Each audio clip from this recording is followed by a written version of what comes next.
ಸ್ನೇಹಿತರೆ, KSOU ಕ್ಲಾಸಸ್ಗೆ ಸ್ವಾಗತ. First year BA ಮತ್ತು BComನವರಿಗೆ ಇರುವಂತಹ ಒಂದು ಇಂಪಾರ್ಟೆಂಟ್ ಚಾಪ್ಟರ್ ಬಗ್ಗೆ ನಾನಿವತ್ತು ಕನ್ನಡದಲ್ಲಿ ಸಾರಾಂಶವನ್ನು ಹೇಳ್ತಾ ಇದ್ದೇನೆ. ಹಾಗೆ ಅದಕ್ಕೂ ಮೊದಲು ನನ್ನ ಚಾನೆಲ್ನ ಯಾರೆಲ್ಲ ಸಬ್ಸ್ಕ್ರೈಬ್ ಆಗಿಲ್ಲ, ದಯವಿಟ್ಟು ಈ ಚಾನೆಲ್ನ ಸಬ್ಸ್ಕ್ರೈಬ್ ಆಗಿ ನನಗೆ ಸಪೋರ್ಟ್ ಮಾಡಿ ಅಂತ ಕೇಳ್ಕೊಳ್ತಾ ಇದ್ದೇನೆ.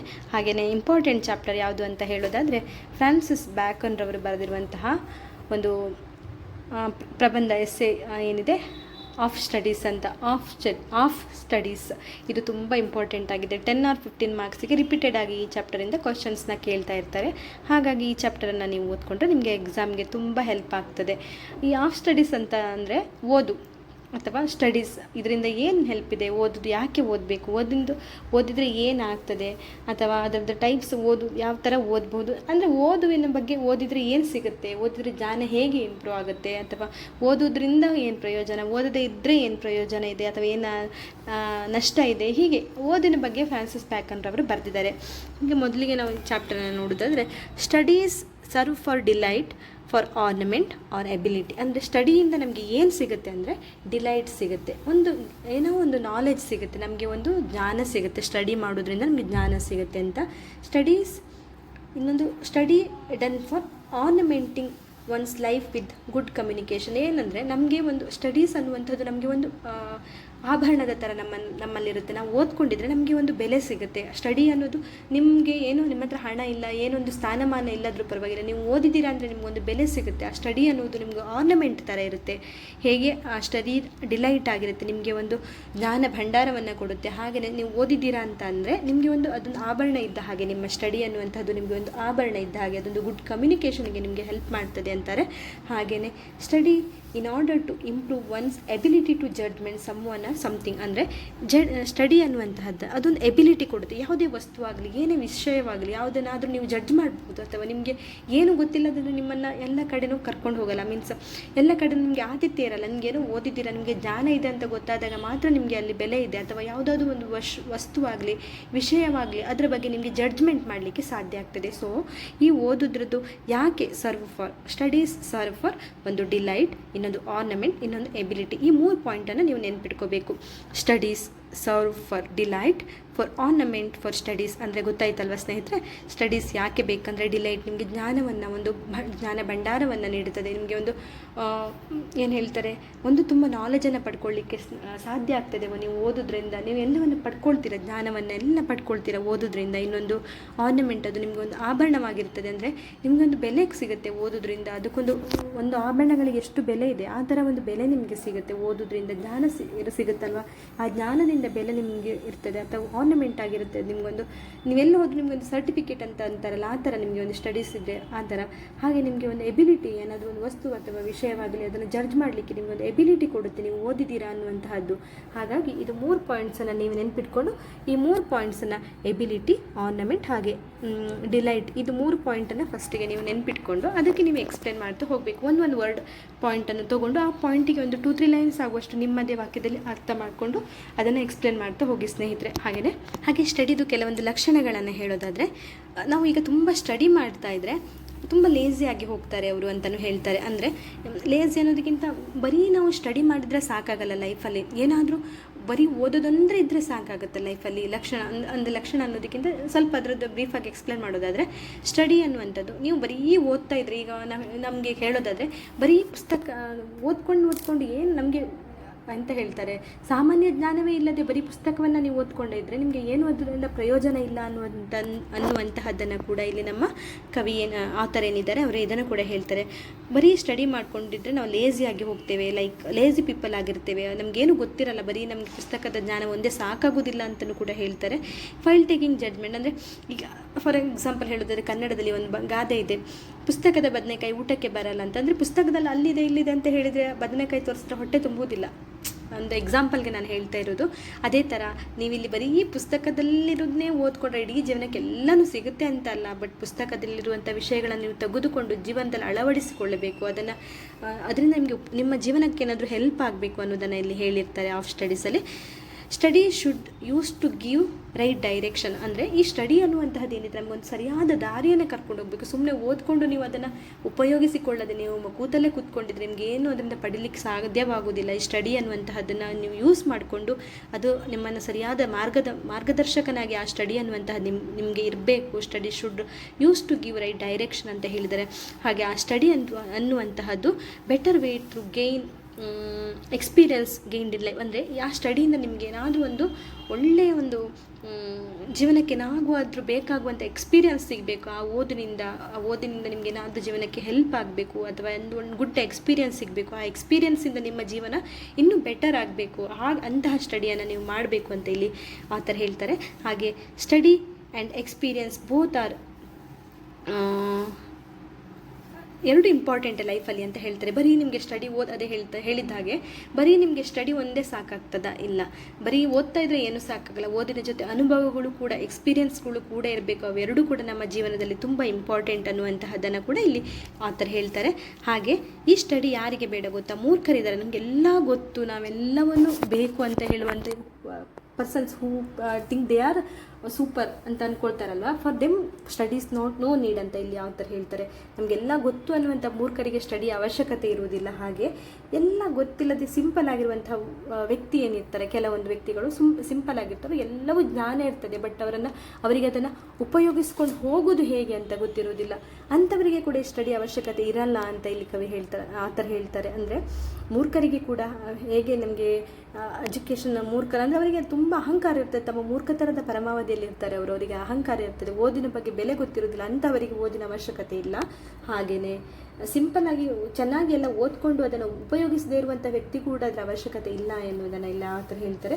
ಕಲಿತಿದ್ದನ್ನು ನಮ್ಮ ಲೈಫಲ್ಲಿ ನಾವು ಅಳವಡಿಸಿಕೊಂಡ್ರೆ ಮಾತ್ರ ಅದಕ್ಕೆ ಒಂದು ಬೆಲೆ ಇರ್ತದೆ ಅಥವಾ ಅದಕ್ಕೊಂದು ಸಾರ್ಥಕತೆ ಇರ್ತದೆ, ಅದು ವರ್ತ್ ಅಂತ ಅನಿಸುತ್ತೆ ಲೈಫಲ್ಲಿ ಎನ್ನುವುದನ್ನು ಇಲ್ಲಿ ಕೂಡ ಆಥರ್ ಹೇಳ್ತಾರೆ. ಅದೇ ಈ ಪಾಠದಲ್ಲಿ ಅಂದರೆ ಓದಿನ ಬಗ್ಗೆ ಅಥವಾ ಸ್ಟಡಿಯ ವಿಷಯಗಳ ಬಗ್ಗೆ ನಮಗೆ ಇಲ್ಲಿ ಕಂಪ್ಲೀಟಾಗಿ ಎಕ್ಸ್ಪ್ಲೇನ್ ಮಾಡ್ತಾ ಹೋಗ್ತಾರೆ. ಹಾಗೆಯೇ ನಾವಿಲ್ಲಿ ಸ್ಟಡಿ ನಾವೇನು ಓದ್ಕೊಂಡಿದ್ದೇವಲ್ಲ, ಏನು ನಮ್ಮ ಹತ್ರ ಜ್ಞಾನ ಇದೆಯಲ್ಲ, ಆ ಜ್ಞಾನವನ್ನು ನಾವು ಯಾವುದಕ್ಕೆ ಬೇಕು ಅದಕ್ಕೆ ಮಾತ್ರ ಉಪಯೋಗಿಸ್ಕೊಳ್ಬೇಕು. ಏನು ಅನರ್ಥಕವಾದ ಒಂದು ವಾದ ಏನಿರುತ್ತದೆ ಅಲ್ಲಿ ಕೂಡ ಬೇಡ. We should not use our knowledge to some certain things where argument happens ಅಲ್ವಾ, ಅಲ್ಲೆಲ್ಲ ನಮ್ಮ ವಾದವನ್ನು ನಾವು ಮಾಡಬಾರ್ದು.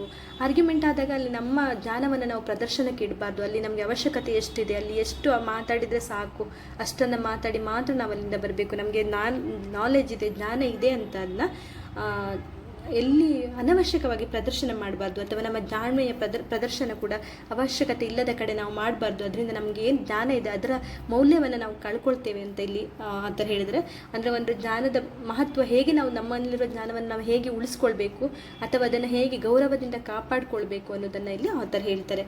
ಒಂದು ನಮ್ಮ ಅತಿಯಾದ ಜ್ಞಾನ ಪ್ರದರ್ಶನವನ್ನು ನಾವು ಎಲ್ಲಿ ಬೇಕು ಅಲ್ಲಿ ಮಾತ್ರ ಮಾಡಬೇಕು. ವಾದಗಳು ನಡೆಯುತ್ತಿರುವಂಥ ಸಮಯದಲ್ಲಿ ಅಥವಾ ಜಗಳಗಳಾಗುವಂಥ ಸಮಯದಲ್ಲಿ ಅನಗತ್ಯವಾದ ವಿಷಯಗಳನ್ನು ನಾವು ತಲೆ ಹಾಕ್ಕೊಂಡು ನಮ್ಮ ಜ್ಞಾನ ಪ್ರದರ್ಶನವನ್ನು ಮಾಡಬಾರ್ದು ಅಂತ ಇಲ್ಲಿ ಆತ ನಮಗೆ ಹೇಳ್ತಾರೆ. ಹಾಗೆಯೇ ನಾವು ಯಾರೋ ಒಬ್ಬರು ಬುದ್ಧಿವಂತರಿದ್ದಾರೆ, ಅವ್ರು ಏನೋ ಮಾತಾಡ್ತಾ ಇದ್ದಾರೆ ಅಂತ ನಾವು ಅವ್ರು ಹೇಳಿದ್ದೇ ಕರೆಕ್ಟ್ ಅಂತಲೂ ನಾವು ಹೋಗಬಾರ್ದು. ಅಂದರೆ ಯಾರೋ ಒಬ್ಬರು ಜ್ಞಾನಿಗಳು ಏನೋ ಸ್ಪೀಚ್ ಮಾಡ್ತಾ ಇದ್ದಾರೆ, ಲಾಂಗ್ ಆಗಿ ಸ್ಪೀಚ್ ಮಾಡ್ತಾ ಇದ್ದಾರೆ, ನಾವು ಬ್ಲೈಂಡಾಗಿ ಹೋಗಿ ಅವ್ರು ಹೇಳಿದಕ್ಕೆಲ್ಲ ತಲೆ ಆಡಿಸ್ಕೊಂಡು ಹೋಗಬಾರ್ದು.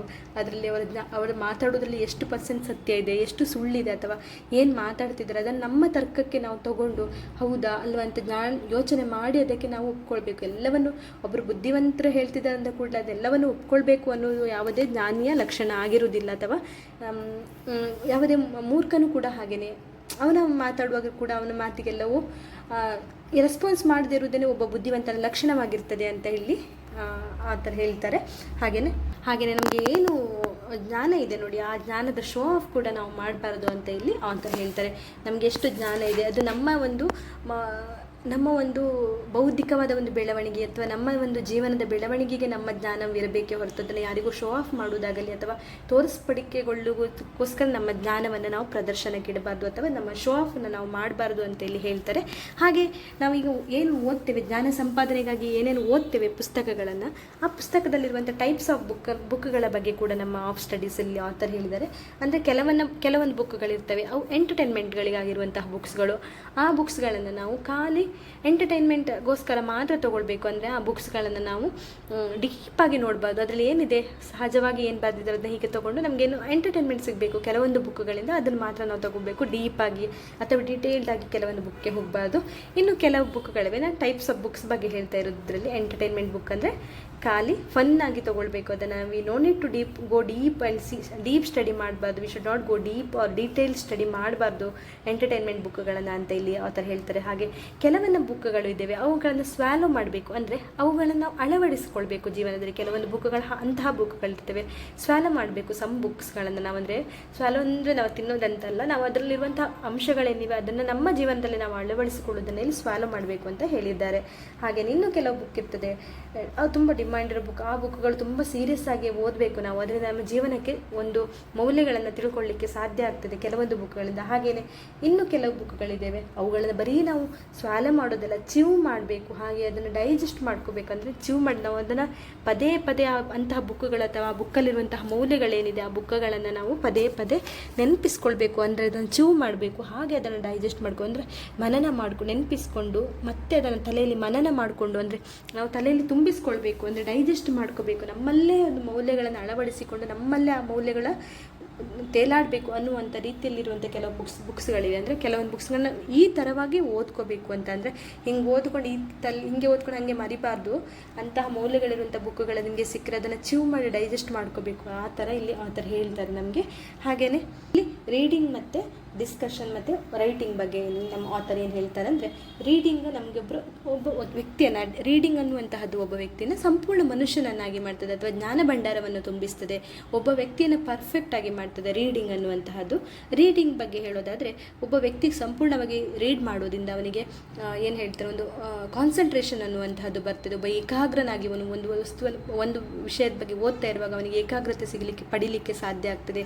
ಅವನೊಬ್ಬ ಕಂಪ್ಲೀಟ್ ಮ್ಯಾನ್ ಆಗಲಿಕ್ಕೆ ಸಾಧ್ಯ ಆಗ್ತದೆ, ಜ್ಞಾನ ನೀಡುತ್ತೆ. ರೀಡಿಂಗ್ ಅನ್ನುವಂಥದ್ದು ತುಂಬ ಒಂದು ವ್ಯಕ್ತಿಯ ಒಂದು ವ್ಯಕ್ತಿತ್ವದ ಬೆಳವಣಿಗೆಗೆ ರೀಡಿಂಗ್ ಅನ್ನುವಂಥದ್ದು ತುಂಬ ಇಂಪಾರ್ಟೆಂಟ್ ಆಗಿರುತ್ತೆ ಅಂತ ಹೇಳ್ತಾರೆ.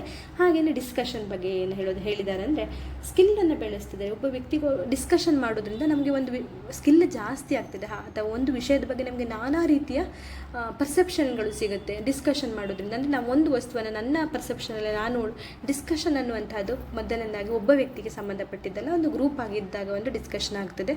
ಆ ಡಿಸ್ಕಷನಲ್ಲಿ ನಮಗೆ ಸಿಗುವಂಥ ವಿಷಯಗಳು ತುಂಬ ಆಗಿರುತ್ತೆ, ಅಥವಾ ಒಬ್ಬರೊಬ್ಬರ ಪರ್ಸೆಪ್ಷನ್ಗಳು ಡಿಫ್ರೆಂಟ್ ಆಗಿರೋದ್ರಿಂದ ನಾವೆಲ್ಲ ಪರ್ಸೆಪ್ಷನ್ಗಳು ತೊಗೊಂಡು ನಮಗೆ ಸ್ಕಿಲ್ಗಳನ್ನು ಅಥವಾ ಅದರಲ್ಲಿರುವಂತಹ ವಿಷಯಗಳನ್ನು ನಾವು ಇನ್ನೂ ಜಾಸ್ತಿಯಾಗಿ ತಿಳ್ಕೊಳ್ಳಿಕ್ಕೆ ಸಾಧ್ಯ ಆಗ್ತದೆ.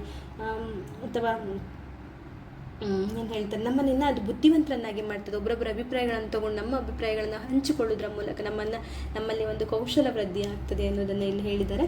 ಅದನ್ನು ನಮಗೆ ಎಮರ್ಜೆನ್ಸಿ ಸಿಚುವೇಷನಲ್ಲಿ ಹೆಲ್ಪ್ ಮಾಡುತ್ತೆ. ಈ ಥರ ಒಂದು ಡಿಸ್ಕಷನ್ ಅನ್ನುವಂಥದ್ದು ನಮಗೆ ಮಾಡೋದ್ರಿಂದ ನಮಗೆ ಅದು ತುಂಬ ಹೆಲ್ಪ್ ಆಗ್ತದೆ ಅನ್ನೋದನ್ನು ಇಲ್ಲಿ ಹೇಳಿದ್ದಾರೆ. ಹಾಗೆ ರೈಟಿಂಗ್ಸ್ ಅನ್ನುವಂತಹದ್ದನ್ನು, ರೈಟಿಂಗ್ ಬಗ್ಗೆ ಏನು ಹೇಳಿದ್ದಾರೆ ಅಂದರೆ, ರೈಟಿಂಗ್ ಮಾಡಿ ಯಾವುದೋ ವಿಷಯಗಳನ್ನು ನಾವು ಹೇಳುವಂತಹ ಒಂದು ಎಕ್ಸ್ಪ್ರೆಷನ್ ಮಾಡುವಂಥ ಏನಿರುತ್ತದೆ, ಅಂದರೆ ಒಂದು ಸಂವಹನ ಅಂತ ಬರುತ್ತೆ ಇಲ್ಲಿ. ಡಿಸ್ಕಷನ್ ಮತ್ತು ಸಂವಹನಗಳಲ್ಲಿರುವಂಥ ಕನ್ನಡದಲ್ಲಿ ಸಂವಹನ ಅಂತೀವಿ ನಾವೇನಂತ. ಕಮ್ಯುನಿಕೇಷನಿಗೆ ಏನಿದೆ ರೀಡಿಂಗ್, ಡಿಸ್ಕಷನ್, ರೈಟಿಂಗ್ ಅನ್ನುವಂಥದ್ದು ತುಂಬ ಹೆಲ್ಪ್ ಆಗುತ್ತೆ. ಅದರಲ್ಲಿ ರೈಟಿಂಗ್ ಬಗ್ಗೆ ನಾವು ಹೇಳೋದಾದರೆ ಅದೊಂದು ಎಕ್ಯುರೇಟ್ ಆಗುತ್ತೆ. ನಮಗೆ ಏನು ಬೇಕು ಆನ್ ಪಾಯಿಂಟ್ ಇರುತ್ತೆ ರೈಟಿಂಗಲ್ಲಿ. ಈಗ ನಾವು ಮಾತಾಡಲಿಕ್ಕೆ ಹೋದಾಗ ವಿಷಯಗಳು ಡೈರೆಕ್ಟ್ ಆನ್ ಪಾಯಿಂಟ್ ಇರಲ್ಲ. ಅಂದರೆ ಏನೋ ಹೇಳಲಿಕ್ಕೆ ಹೋಗೋದಕ್ಕೆ ಇನ್ನೇನೋ ಹೇಳೋದಕ್ಕೆ ಹೋಗಿ ಕೆಲವೊಮ್ಮೆ ನಾವು ನಮ್ಮ ವಿಷಯವನ್ನು ಮರೆತು ಬೇರೆ ಏನೋ ಮಾತಾಡಲಿಕ್ಕೆ ಹೋಗ್ತೇವೆ. ಬಟ್ ಈ ರೈಟಿಂಗ್ ಅನ್ನುವಂಥದ್ದು ಹಾಗಲ್ಲ, ಅಕ್ಯುರೇಟ್ ಆಗಿರ್ತದೆ. ನಮಗೆ ಎಲ್ಲಿಗೆ ಕೊಡಬೇಕು ಅಲ್ಲೇ ಒಂದು ಪಾಯಿಂಟನ್ನು ನಾವು ಇಟ್ಟು ಬರೀಬಹುದು. ಅದು ಒಂಥರ ಹೇಳೋದು ಉಪಯೋಗವಿಲ್ಲದೆ ನಾವು ಮಾತಾಡೋದಕ್ಕಿಂತ ರೈಟಿಂಗ್ ತುಂಬ ಇಂಪಾರ್ಟೆಂಟ್. ಕೆಲವೊಮ್ಮೆ ಡಿಸ್ಕಷನ್ಗಿಂತ ರೈಟಿಂಗ್ ತುಂಬ ಇಂಪಾರ್ಟೆಂಟ್ ಮತ್ತು ಈಸಿ ಆಗಿರ್ತದೆ ಅನ್ನೋದನ್ನು ಇಲ್ಲಿ ಆ ಥರ ಹೇಳಿದ್ದಾರೆ. ಒಟ್ಟಾರೆಯಾಗಿ ಈ ಚಾಪ್ಟರ್ ಏನನ್ನು ಒಳಗೊಂಡಿರ್ತದೆ ಅಂದರೆ, ಒಂದು ಸ್ಟಡಿ, ಒಂದು ಓದು ಅನ್ನುವಂಥದ್ದು, ಪುಸ್ತಕದ ಬಗ್ಗೆ ಎಲ್ಲ ಕಂಪ್ಲೀಟಾಗಿ ಬರೆದಿರ್ತಾರೆ. ಖಾಲಿ ನೀವು ಪುಸ್ತಕದ ಬಗ್ಗೆ ನಿಮಗೆ ಏನು ಗೊತ್ತಿದೆ ಎಲ್ಲವನ್ನು ಬರಿಬೋದು. ನಿಮಗೆ ಇಷ್ಟವಾದ ಬುಕ್ಕಿಂದ ನಿಮ್ಗೆ ಏನು ಜ್ಞಾನವನ್ನು ಪಡ್ಕೊಂಡ್ರೆ, ಹೇಗೆ ಪಡ್ಕೊಂಡ್ರೆ, ಅದರಿಂದ ನಮಗೆ ಯೂಸ್ ಆಯಿತು ಹೇಗೆ, ಇದೆಲ್ಲವನ್ನು ನೀವು ನಿಮಗೆ ಗೊತ್ತಿದ್ದ ರೀತಿಯಲ್ಲಿ ಬರಿಬಹುದು. ನಿಮಗೆ ಆನ್ ಪಾಯಿಂಟ್ ಈಗ ಏನು ಈ ಬುಕ್ಸಲ್ಲಿ ಕೊಟ್ಟಿದ್ದಾರೆ, ಈ ಇಷ್ಟು ದೊಡ್ಡ ಪ್ಯಾರಾಗ್ರಾಫನ್ನೆಲ್ಲ ನಿಮಗೆ ಖಂಡಿತವಾಗಿ ಬೈ ಹಾರ್ಟ್ ಮಾಡ್ಕೊಂಡು ಬರೀಲಿಕ್ಕೆ ಸಾಧ್ಯ ಇಲ್ಲ. ಸೊ ಈ ಚಾಪ್ಟರ್ ಯಾವುದೆಲ್ಲ ವಿಷಯಗಳನ್ನು ಒಳಗೊಂಡಿದೆ ಅನ್ನೋದನ್ನು ನಾನಿಲ್ಲಿ ನಿಮಗೆ ಹೇಳಿದ್ದೇನೆ. ಸೊ ಆ ಪಾಯಿಂಟನ್ನು ನೀವು ನೆನಪಲ್ಲಿಟ್ಕೊಂಡು ಸ್ವಲ್ಪವಾಗಿ ಬರೀರಿ. ನಾನೀಗ ಹೇಳೋದಾದರೆ, ಫಸ್ಟ್ ನಾನು ನಿಮ್ಗೆ ಏನು ಹೇಳಿದೆ, ಸ್ಟಡಿಯಿಂದ ನಮಗೆ ಏನು ಸಿಗುತ್ತೆ. Study serve for ability, ornament and delight, ಇದು ಮೂರನ್ನು ನೀವು ಫಸ್ಟ್ ಬರೀಬೇಕು. ಹಾಗೆ ಆ 3 ಪಾಯಿಂಟ್ಸನ್ನು ನೀವು ಎಕ್ಸ್ಪ್ಲೇನ್ ಮಾಡ್ತಾ ಹೋಗಬೇಕು. ಸೊ ನಮಗೆ ಆಮೇಲೆ ನಾನು ಇನ್ನೇನು ಹೇಳಿದೆ, ಈ ಬುಕ್ಸ್ ಯಾವ ಟೈಪ್ಸ್ ಎಲ್ಲ ಬುಕ್ಸ್ ಇದೆ ಅಂತ ಹೇಳಿದೆ. ಅಂದರೆ ಎಂಟರ್ಟೈನ್ಮೆಂಟಿಗೆ ಸಿಗುತ್ತೆ, ಕೆಲವೊಂದು ಎಮೋಷ್ನಲ್ ಬುಕ್ಸ್ ಇದೆ, ನೀವು ಹೀಗೆ ಬರೀತಾ ಹೋಗ್ಬೋದು. ನಾನಿಲ್ಲಿ ಕೆಲವೊಂದು ಬುಕ್ಸಲ್ಲಿ ಇಲ್ಲದಿರೋ ಪಾಯಿಂಟನ್ನು ಎಕ್ಸ್ಪ್ಲೇನ್ ಮಾಡ್ತಾ ಹೋಗ್ತೇನೆ. ಸೊ ದ್ಯಾಟ್ ನಿಮಗೆ ಇದು ಹೆಲ್ಪ್ ಆಗುತ್ತೆ ಬರೀಲಿಕ್ಕೆ, ಅಥವಾ ಪಾಯಿಂಟ್ ಜಾಸ್ತಿ ಮಾಡಲಿಕ್ಕೆ ಹೆಲ್ಪ್ ಆಗ್ತದೆ. ಸೊ ನಿಮಗೆ ಈಗ ಎಂಟರ್ಟೈನ್ಮೆಂಟ್ ಬುಕ್ಕನ್ನು ನಾವು ಎಷ್ಟು ತೊಗೋಬೇಕು, ಡಿವೋಷ್ನಲ್ ಬುಕ್ಕನ್ನು ನಾವು ಏನು ಮಾಡಬೇಕು, ಡಿವೋಷ್ನಲ್ ಬುಕ್ಕನ್ನು ನಾವು ತೊಗೊಳ್ಬೇಕು. ಇನ್ನು ಕೆಲವೊಂದು ಒಬ್ಬರ ಆತ್ಮಕಥೆಗಳು ಆ ಥರ ಬುಕ್ಸ್ಗಳೇನಿದೆ, ಅವ್ರ ಲೈಫ್ ಬಗ್ಗೆ ಬರೆದಿರುವಂಥ ಬುಕ್ಸ್ಗಳೆಲ್ಲ ಏನಿದೆ ಅವನ್ನ ನಾವು ಎಷ್ಟು ಓದಬೇಕು, ತುಂಬ ಡೀಪಾಗಿ ತೊಗೊಳ್ಬೋದು. ಅದು ನಮಗೆ ಒಂದು ಜಸ್ಟ್ ಜ್ಞಾನಕ್ಕಾಗಿ ಮಾತ್ರ ಅದನ್ನು ನಾವು ಸ್ವಲ್ಪ ತೊಗೋಬೇಕು. ಕೆಲವೊಂದು ಬುಕ್ಗಳು ಇರ್ತವೆ ನಮಗೆ ಮೌಲ್ಯಗಳನ್ನು ಹೇಳಿಕೊಡುವಂಥ ಬುಕ್ಗಳು, ಮಾರಲ್ ಸೈನ್ಸ್, ಮಾರಲ್ ಬುಕ್ಗಳೆಲ್ಲ ಏನಿರ್ತವೆ ಅವುಗಳನ್ನು ನಾವು ಚೀವ್ ಮಾಡಬೇಕು, ಡೈಜೆಸ್ಟ್ ಮಾಡಬೇಕು. ಅಂದರೆ ಹೀಗೆ ಈ ಥರ ನೀವು ಎಕ್ಸ್ಪ್ಲೇನ್ ಮಾಡ್ತಾ ಹೋಗ್ಬೋದು. ಯಾವ್ಯಾವ ಬುಕ್ಸನ್ನು ನಾವು ಯಾವ್ಯಾವ ಥರ ಓದ್ಬೋದು, ಹೀಗೆ ಬುಕ್ಸ್ಗಳ ಬಗ್ಗೆ ಬರೀರಿ. ಆಮೇಲೆ ಮತ್ತೇನು ಪಾಯಿಂಟ್ ಹೇಳಿದೆ ನಾನು, ಟೈಪ್ಸ್ ಅಂದರೆ ಡಿಸ್ಕಷನ್, ನಮ್ಮ ಜ್ಞಾನಗಳ ಬಗ್ಗೆ ಹೇಳ್ತಾ ಹೋಗುವುದಾದರೆ ಡಿಸ್ಕಷನ್ಗಳಿಂದ ಹೇಗೆ ಜ್ಞಾನ ವೃದ್ಧಿ ಆಗ್ತದೆ, ಅಥವಾ ರೈಟಿಂಗ್ ಬಗ್ಗೆ ಯಾವ ಥರ ಹೇಳಿದೆ, ರೈಟಿಂಗ್ ಅಂದರೆ ಏನು, ರೈಟಿಂಗಿಂದ ಯಾವ ಥರ ನಮ್ಮ ಕಮ್ಯುನಿಕೇಷನ್ ನಮಗೆ ಈಸಿ ಆಗ್ತದೆ, ಹಾಗೆ ರೈಟಿಂಗ್ ಬಗ್ಗೆ ಬರಿಬೋದು. ಅಥವಾ ರೈಟಿಂಗ್ ಆಯಿತು, ಡಿಸ್ಕಷನ್ ಆಯಿತು. ಇನ್ನೊಂದು ಏನು ಹೇಳಿದೆ ನಾನು, ಬಗ್ಗೆ ಹೇಳಿದೆ ರೀಡಿಂಗಿಂದ ನಮಗೆ ಏನೆಲ್ಲ ಹೆಲ್ಪ್ ಇದೆ, ಈ ಥರ ರೀಡಿಂಗ್ ಬಗ್ಗೆ ಸ್ವಲ್ಪ ಬರೆಯೋದು. ಅಂದರೆ ಇದು of studies not only book, ನಮಗೆ ರೈಟಿಂಗ್, ರೀಡಿಂಗ್, ಕಮ್ಯುನಿಕೇಷನ್ ಎಲ್ಲದರ ಬಗ್ಗೆಯೂ ಕಂಪ್ಲೀಟ್ ಓವರ್ ಆಲ್ ಆಗಿ ಅವರೊಂದು ಸಂಕ್ಷಿಪ್ತವಾಗಿ ಈ ಚಾಪ್ಟರಲ್ಲಿ ಹೇಳಿದ್ದಾರೆ. ಸೊ ನೀವು ಇದೆಲ್ಲವನ್ನು ಪಾಯಿಂಟ್ಸನ್ನು ಕೂಡ ಬರೀತಾ ಹೋದರೆ ಇನ್ನಷ್ಟು ಪಾಯಿಂಟ್ಗಳನ್ನು ನಿಮಗೆ ಗೊತ್ತಿರುವ ಹಾಗೆ ಅದಕ್ಕೆ ರಿಲೇಟೆಡ್ ಆಗಿ ಯಾವುದೋ ಅರ್ಥವಿಲ್ಲದ ಅಸಂಬದ್ಧ ವಿಷಯಗಳನ್ನು ಬರೆಯೋದಕ್ಕಿಂತ ಬುಕ್ಸ್ ಅಥವಾ ಜ್ಞಾನಕ್ಕೆ ಸಂಬಂಧಿಸಿದಂಥ ಯಾವುದೇ ಒಂದು ವಿಷಯಗಳನ್ನು ನೀವು ಈ ಕ್ವಶನ್ಸ್ ಬಂದಾಗ ಆನ್ಸರ್ಗೆ ಬರಿತಾ ಹೋದರೆ ನಿಮಗೆ ಸ್ವಲ್ಪ ಮಾರ್ಕ್ಸ್ ತೆಗಿಲಿಕ್ಕೆ ಈಸಿ ಆಗ್ತಾರೆ. ಹಾಗಂತ ಪುಸ್ತಕದಲ್ಲಿ ಇಲ್ಲದೇ ಇರುವಂಥ ಕಥೆ ಸ್ಟೋರೀಸ್ಗಳನ್ನು ಬರೆದುಬಿಡಿ ಅಂತ ನಾನಿಲ್ಲಿ ಹೇಳ್ತಾ ಇಲ್ಲ. ಸಂಬಂಧಪಟ್ಟ ವಿಷಯಗಳು, ಬುಕ್ಸ್ ಬಗ್ಗೆಗಳೆಲ್ಲ ಬರಿಬೇಕು. ಹಾಗೆ ನಮ್ಮ ಜ್ಞಾನದಿಂದ ನಮ್ಮ ವಾದ ಮಾಡಿಕೊಂಡು ನಮಗೆ ಜ್ಞಾನ ಇದೆ ಅಂತ ಎಲ್ಲ ಕಡೆ ನಮ್ಮ ಜ್ಞಾನವನ್ನು ಶೋ ಆಫ್ ಮಾಡ್ಬೋದು, ಜ್ಞಾನವನ್ನು ಹೇಗೆ ಉಪಯೋಗಿಸ್ಕೊಳ್ಬೇಕು, ಅದರಿಂದ ಹೇಗೆ ಗೌರವ ಹೆಚ್ಚಿಸ್ಕೊಳ್ಬೇಕು, ಇದನ್ನೆಲ್ಲವನ್ನು ಈ ಚಾಪ್ಟರ್ ಏನಿದೆ, ಇದು ಪ್ರಬಂಧ ಎಸ್ಸೆ ಏನಿದೆ ಆಫ್ ಸ್ಟಡೀಸ್ ಅಂತ, ಇದರಲ್ಲಿ ನಮ್ಮ ಆಥರ್ ಫ್ರಾನ್ಸಿಸ್ ಬ್ಯಾಕನ್ ರವರು ಬರೆದಿದ್ದಾರೆ. ಈ ಚಾಪ್ಟರ್ ನಿಮಗೆ ಇಷ್ಟ ಆದರೆ ಒಂದು ಲೈಕ್ ಕೊಡಿ, ಹಾಗೆ ನನ್ನ ಚಾನಲ್ನ ಸಬ್ಸ್ಕ್ರೈಬ್ ಮಾಡಿ. ಧನ್ಯವಾದಗಳು ಸ್ನೇಹಿತರೆ.